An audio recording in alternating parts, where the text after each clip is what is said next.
Encantado se encuentren conmigo acá en esta sesión de hoy, 13 de marzo de 2024, mis alumnos de la sección G de Derecho Penal 2, Derecho Penal Parte Especial, de la Universidad Central de Venezuela y el público en general.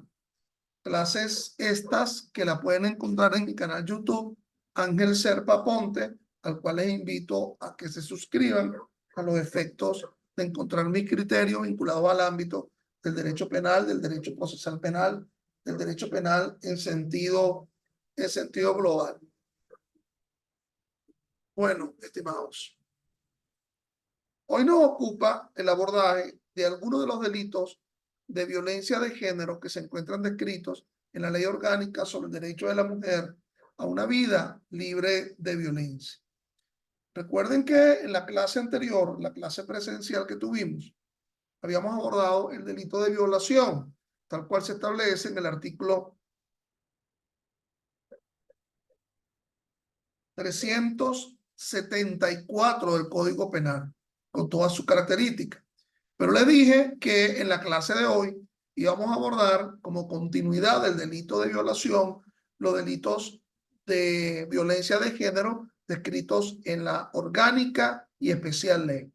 No porque todos los delitos que te he descrito dentro de esa orgánica y especial ley sean delitos contra la libertad sexual, sino que me permite, como abordé anteriormente el tema de la violación,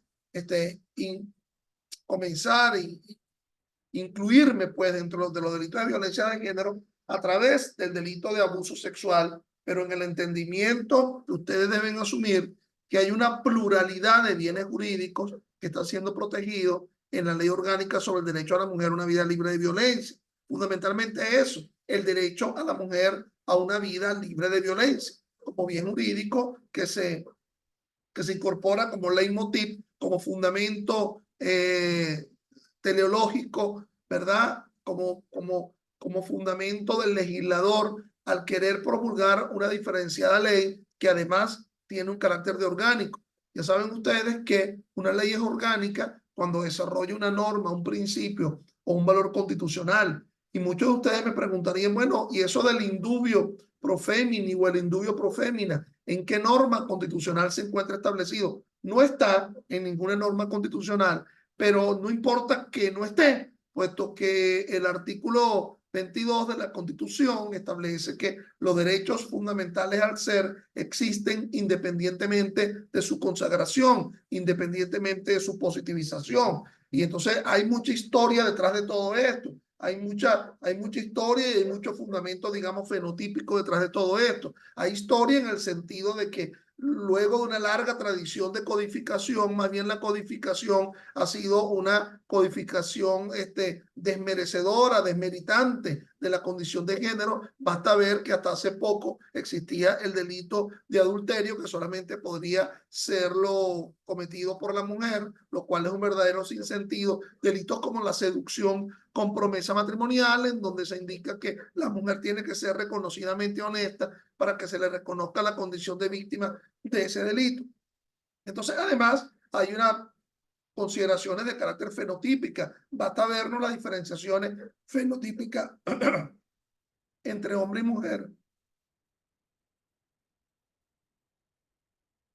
para darnos cuenta de la posibilidad de que el hombre tenga una mayor capacidad física para poder cometer determinados delitos, pero es que además ha sido la transgresión de esta desigualdad. Basta visualizarlo en una perspectiva sociológica, el estado actual de la condición de la delincuencia, en donde la supremacía de género se visualiza en la realización de determinados delitos. No porque yo vaya a asumir la idea de que el hombre es el único que tiene la capacidad de violentar psicológicamente o que el hombre es el único que tenga la capacidad de violentar inclusive sexualmente por la condición fenotípica del órgano, por la condición penetrante del órgano sexual masculino y que la mujer no tuviese la posibilidad de tener una organicidad que permita ello, porque ya sabemos que el abuso sexual puede ser con con el órgano sexual masculino, pero puede ser con cualquier componente de la corporeidad que tenga capacidad fálica, que tenga capacidad penetrante. Entonces, digamos, hay muchas consideraciones de carácter social, filosófica, histórica detrás de este reconocimiento de los delitos de violencia de género, que en el caso venezolano, ya al formar parte de una ley que es una ley compleja, no porque sea difícil, sino porque es una ley que tiene un componente adjetivo y tiene un componente sustantivo. El componente sustantivo es el que me ocuparía en el día de hoy, que sería el análisis de algunos de los delitos vinculados a la de protección de género, pero que también tiene un componente adjetivo, que es la creación de la jurisdicción penal especial, tribunales de control de violencia, tribunales de control, de juicio, de ejecución, corte de apelaciones de violencia de género exclusivamente, que abordan el tema del procesamiento de las causas de delito de violencia de género descrito en esta ley. Por cierto, circunstancia esta única en el mundo, porque aunque puedan existir tribunal,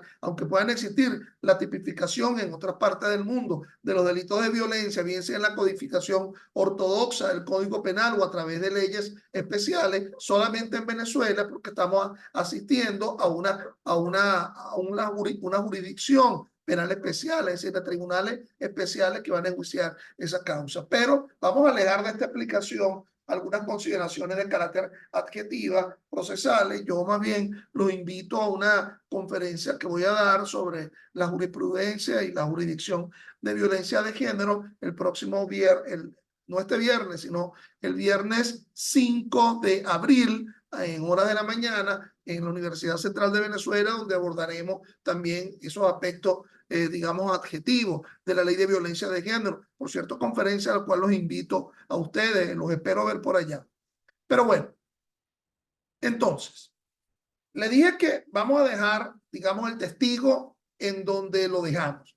Así como en una carrera de 100 metros planos, de 1000 metros planos, donde se deja un testigo y de ahí se recoge para que siga corriendo. Vamos a dejar el testigo en el análisis del delito del abuso sexual, ya que el último que habíamos analizado en clase era el delito de violación, conforme lo establece el artículo 374 del Código Penal, con toda esa diferencia que les había mencionado sobre la condición de víctima y victimario, que solamente se acepta, se tolera en el delito establecido en el 374 de en el delito, en el artículo 374 de disculpen acá,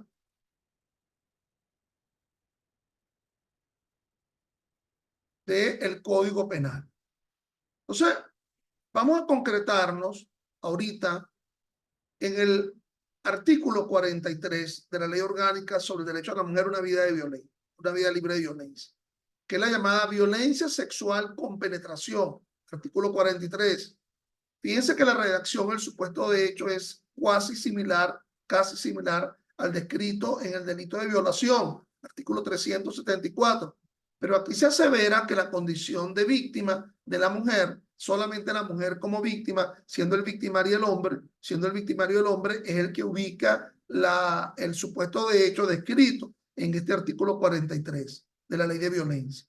Que mediante el empleo de violencia o amenaza, violencia que sean reales, que existan en este momento, que realmente constriñen en este momento o amenaza, es decir, la proliferación de una inminencia de violencia, constriña, el concepto de constreñir como realmente obligar, afectar la libertad en la realización de una práctica sexual, a una mujer a acceder a un contacto sexual no deseado. Si hubiese quedado la expresión contacto sexual no deseado sin más nada, entonces aquí sí era posible que pudiéramos haber abordado el tema de si era o no dado el tema del abuso sexual a la inversa o de la violación a la inversa. Pero aquí pasamos a hablar del concepto de penetración, contacto sexual no deseado que comprenda penetración por vía vaginal, anal u oral, aún mediante la introducción de objetos de cualquiera clase por alguna de estas vías.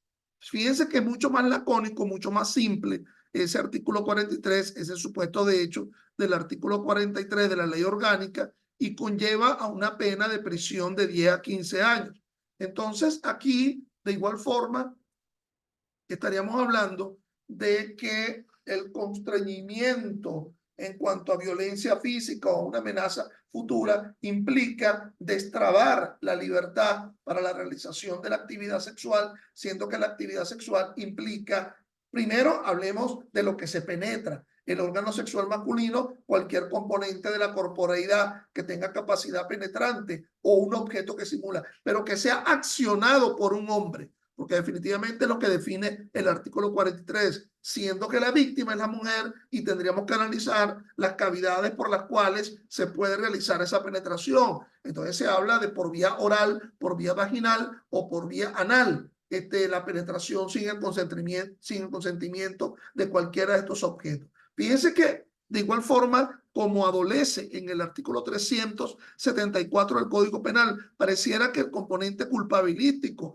esa noción subjetiva, ¿verdad? Del tipo penal, ahí como que no se expresa, porque no se dice con un ánimo, con un provecho, con un propósito de aprovecharse sexualmente, no dice el propósito de forma alguna. Y entonces allí donde la doctrina, especialmente Grisanti, en su manual de derecho penal nos habla del ánimo concupiscente, el ánimo concupiscente en cabeza del hombre, para que la concupiscencia sea la finalidad última que la logra ese hombre a través de esa penetración. Por lo tanto, asumiéndolo como un delito que en principio, bajo ese prisma, sería un delito de propia mano, pero también existe la posibilidad de algún autor mediato en la realización del hecho. Es decir, imaginémonos que el que constriña a un tercero para que ese sea el que penetra, siendo que quien está disfrutando el placer concupiscente sea el que está constriñendo al que está penetrando, bien sea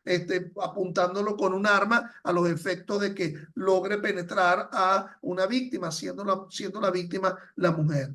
Entonces aquí se conlleva, como lo expresa pues ese artículo 43 de la ley orgánica sobre el derecho de la mujer, a una pena de 10 a 15 años, evidentemente se expresa en una dosimetría penal del límite inferior y del límite superior. Pero también existe la llamada violencia sexual con penetración agravada, las otras variables del artículo 43. Si el autor del delito es el cónyuge, concubino, es cónyuge, es concubino, persona con quien la víctima mantiene o mantuvo una relación de afectividad. Entonces, fíjese, relación de afectividad, pero aquí sí se trata de una afectividad hombre-mujer, porque en el supuesto siguiente hablaremos de una afectividad de carácter parental. Aquí se trata de una relación de afectividad hombre-mujer, digamos, amatoria, aún sin convivencia, como dice la norma, la pena se incrementará de un cuarto a una tercera parte. Nota aquí que también hay una referencia dosimétrica en donde existe un límite inferior y un límite superior. Inclusive, si ese aumento pudiera darse, inclusive sobre el límite superior de la pena. Imaginémonos que se haya establecido como pena en concreta el límite superior, los 15 años, y a ver por qué. Bueno, porque se ha abusado sexualmente de una anciana, por decir algo, además una anciana que se encontraba enferma, acostada en cama, convaleciendo de alguna enfermedad. Entonces, y lo hizo quien mantuvo una relación de afectividad con respecto a esa anciana en el pasado o presente. Entonces, inclusive pudiera superar la pena de los 15 años. Ahora, nótese que aquí se indica que el mismo incremento de pena se aplicará en los supuestos que el autor sea el ascendiente, descendiente, pariente colateral, consanguíneo o afín de la víctima. Ver artículo 49, numeral 5 de la Constitución de la República Bolivariana de Venezuela. Es decir, cuando ese artículo 49, numeral 5 nos habla de grados, aquí no se habla de grados. Fíjese que en el artículo 49.5 de la Constitución se habla dentro del segundo grado, segundo grado de consanguinidad, cuarto grado de afinidad. Entonces, acá no se habla de la graduación, se habla de una forma general. Y bueno, aquí nos preguntaríamos, bueno, ¿qué pasa si quien mantuvo una relación de afectividad sea el tío? Y entonces, bueno, sí, porque es posible que un tío pueda casarse con una sobrina y es un impedimento dirimente que puede ser solventado por el Código Civil y entonces asume la condición de cónyuge, pero es que aquí fundamentalmente la relación sexual se está dando bajo la condición de cónyuge, ya no bajo la condición de una relación parental. Es decir, hay una supremacía con respecto a la condición de cónyuge, que es lo que hace aumentar la pena por el primero de los supuestos del artículo 43. Es decir, no es que se vaya a aumentar de forma doble por la condición de tío y por la condición de cónyuge. Entonces, aquí, pues ciertamente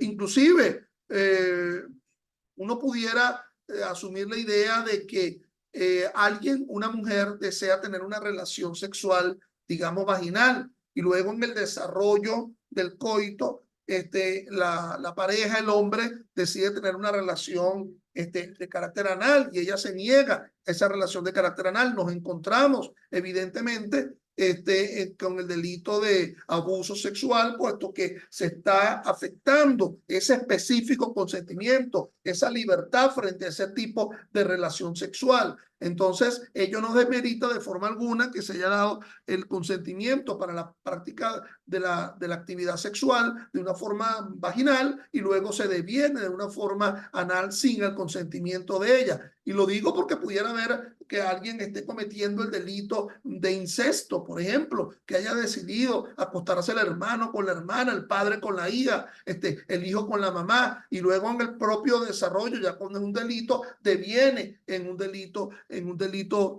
contra la libertad sexual, como el delito de abuso sexual. Estaríamos hablando de una especie de concurso de delito, pero nótese que acá, en todo caso, la condición de víctima del delito de abuso sexual no es la misma de la condición de víctima del delito de incesto, porque en el delito de incesto es victimario tanto la mujer como el hombre que en una relación parental tan estrecha hayan decidido tener relaciones sexuales para afectar la comunidad, porque es un delito de conmoción pública, como siendo la víctima la comunidad. Entonces, en cuanto a que el abuso sexual sea definitivamente un delito, es contra la libertad sexual individualizada de la que ostenta la condición de víctima. Si el hecho se ejecuta en perjuicio de un menor, la pena se aumenta de 15 a 20 años. Entonces, aquella de una menor, en todo caso estamos hablando de una menor implicaría toda mujer, toda fémina, mejor dicho, menor de 18 años de edad, aún sea niña o aún sea adolescente. Es decir, no ha habido ningún tipo de consentimiento. Si ha habido un consentimiento en el caso del adolescente, entonces ya ahí sí tendríamos que analizar la circunstancia etaria, pero en todo caso, si no ha habido consentimiento y se tratara de objetivamente de siendo la víctima una menor de 18 años de edad, se agrava la pena de 15 a 20 años. De nuevo, nos encontramos con una libertad, con un límite inferior de 15 y un límite superior de 20 años. Es decir, existe una dosimetría que obligaría como circunstancia de orden público, en primer lugar, atender al término medio. Si la menor es hija de la mujer con quien el autor es cónyuge, concubino, persona con quien mantiene o mantuvo relación de afectividad, aún sin convivencia, la pena se incrementará de un cuarto a una tercera parte. Entonces, allí estamos hablando de una relación que se estructura en la idea de disculpen que no hay yo aquí cómo cómo bajar la lámina. 2 segundos, por favor.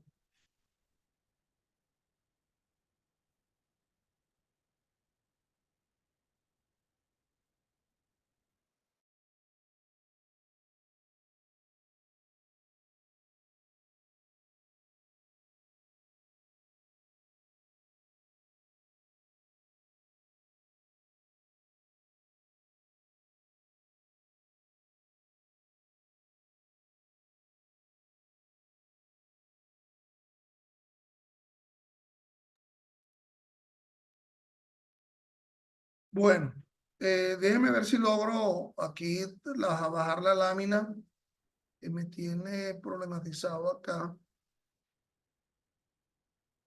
porque estoy trabajando es con...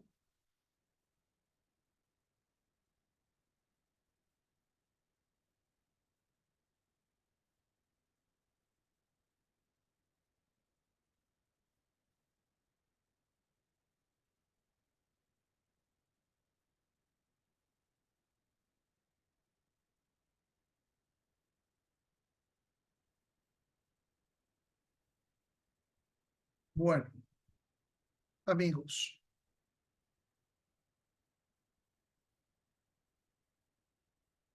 eh, ok, perfecto. Ya logramos aquí, ya logré bajar la lámina. Perfecto. Y entonces aquí podemos seguir transmitiendo con ustedes esto que nos ocupa. Bueno, fíjense. Entonces se incrementará una pena, ya evidentemente por una relación de afectividad, es con la pareja que es madre de la que resulta siendo víctima.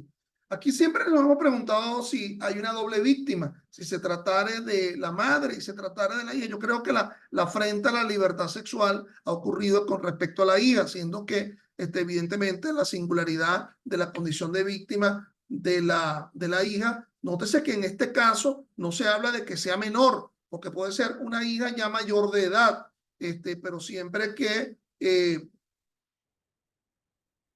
objetivamente sea hija de la persona con la cual se mantuvo en la relación de afectividad.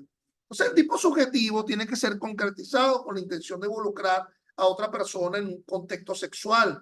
Es un delito doloso y por lo tanto el agente debe abarcar su conocimiento de manera total. El dolo del penetrante debe ser asumido en la idea de que su capacidad de constreñimiento logra afligir la libertad para tener una relación de carácter sexual que implique una penetración, sabiendo que su componente, digamos, orgánico tiene una capacidad penetrante o sabiendo que el uso del objeto tiene esa capacidad penetrante y de que no existe ningún tipo eh, de, de, de, de aceptación para la actividad de carácter sexual de forma plena por parte de quien ostenta la condición de víctima.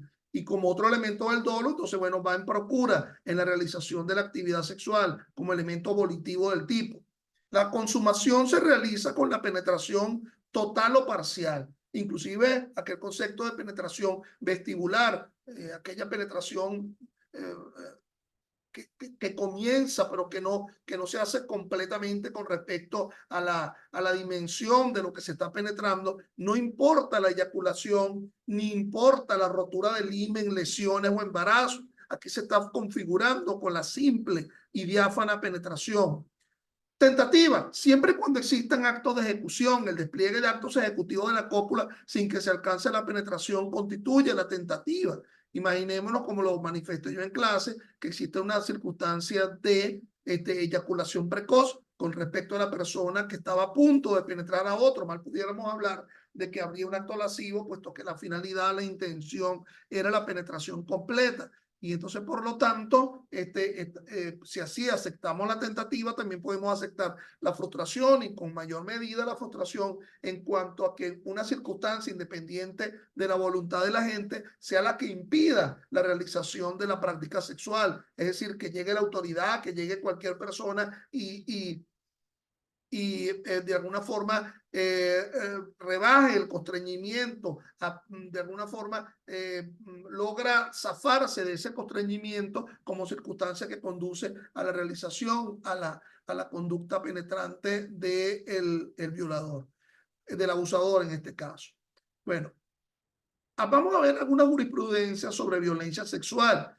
Por ejemplo, la sentencia 409 del 7809 de la Sala de Casación Penal, que nos dice que se considera efectiva cuando se realiza con una persona privada de razón o con una persona menor de 13 años. Nótese que aquí se individualiza definitivamente el abuso sexual. Puede hacer que la persona menor de 13 años esté dando un consentimiento de carácter sexual, pero ya definitivamente esta jurisprudencia en la Sala de Casación Penal, siendo fémina o siendo masculino, si se tratara de un menor de 13 años, se considera aún dando el consentimiento, el abuso sexual con penetración.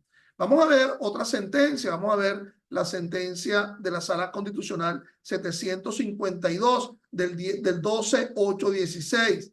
Es violencia sexual con penetración este supuesto, y lo voy a describir. Le comenzó a decir que le tocara el pene, por el cual ella le decía que no, diciéndole que le devolviera las llaves de la moto. En ese momento él parqueó la botella, amenazándola con un pico que le había quedado a dicha botella, diciéndole que si no le tocaba el pene la iba a degollar robándole la moto. Cogiendo las llaves de la moto nuevamente, sacándose nuevamente el pene, indicándole a ella que se lo pusiera erecto, de modo que si ella hacía eso, él se masturbaba solo. Bajo gran amenaza, ella se vio en la obligación de aceptar sus condiciones, de modo que empezó a tocarle el pene. Y como ella tenía unos guantes, él le pide que se lo quitara, diciéndole a ella que no se lo podía quitar. Entonces él le colocó el pico de la botella en el lado izquierdo, manifestándole que si no se lo quitaba, la apuñalaba. Ella de inmediato se quitó el guante de su mano izquierda, comenzando a tocarlo. Ella dijo que ya se lo paré, déjeme ir. Él le contestó que no, que ahora le diera sexo oral. Se montó en el volante de la moto, sujetándola por el cabello, acercándola hacia el pene, pidiéndole un buen sexo oral. Ella, sin más nada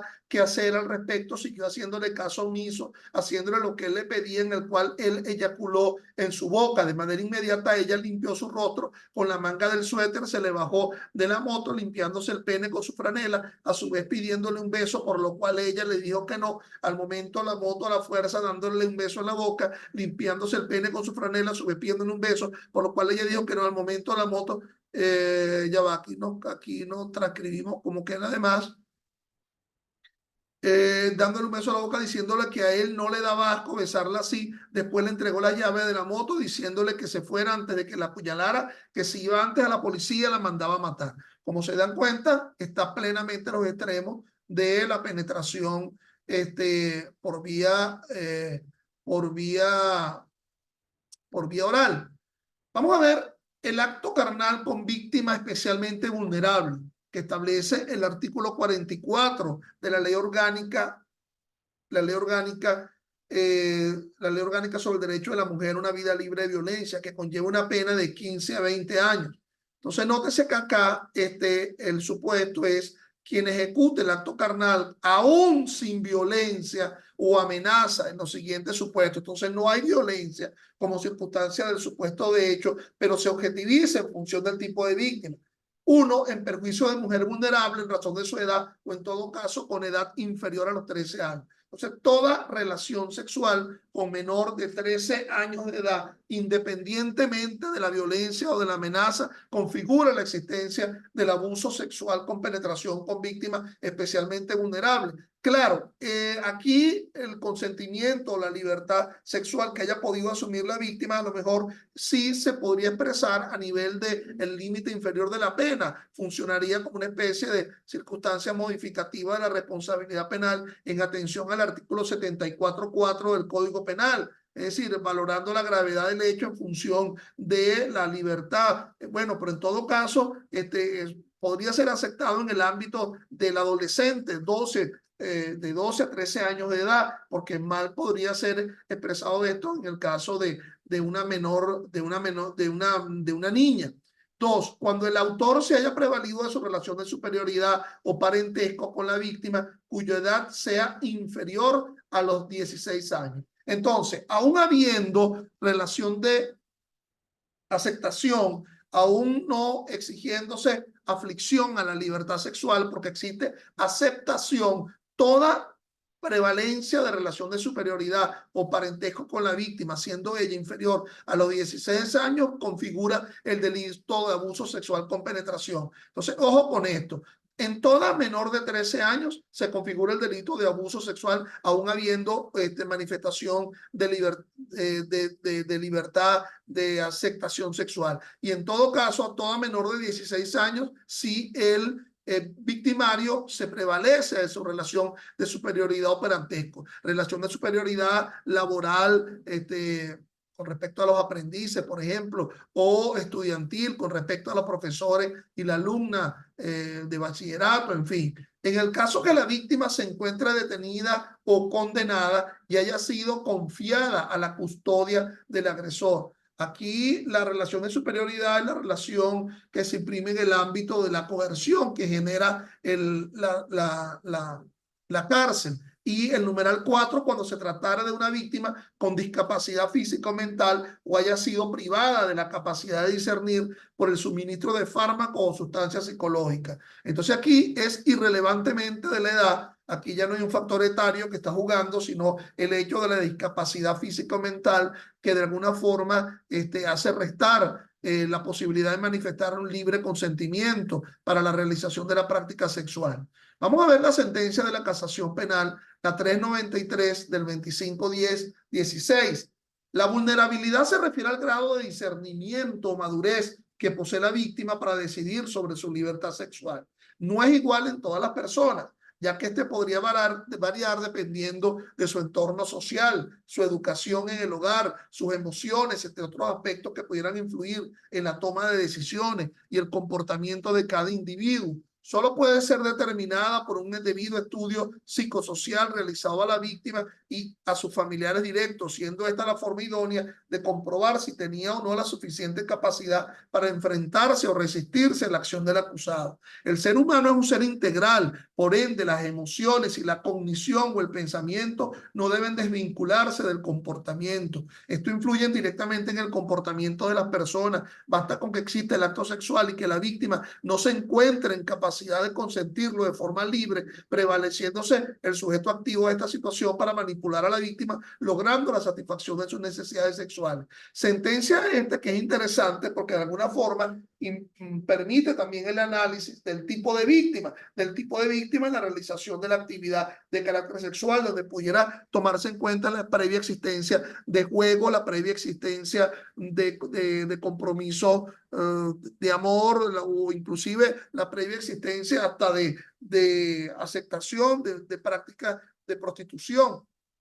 Pero implica que llegado el momento se manifieste esa libertad específica a la realización de la práctica sexual.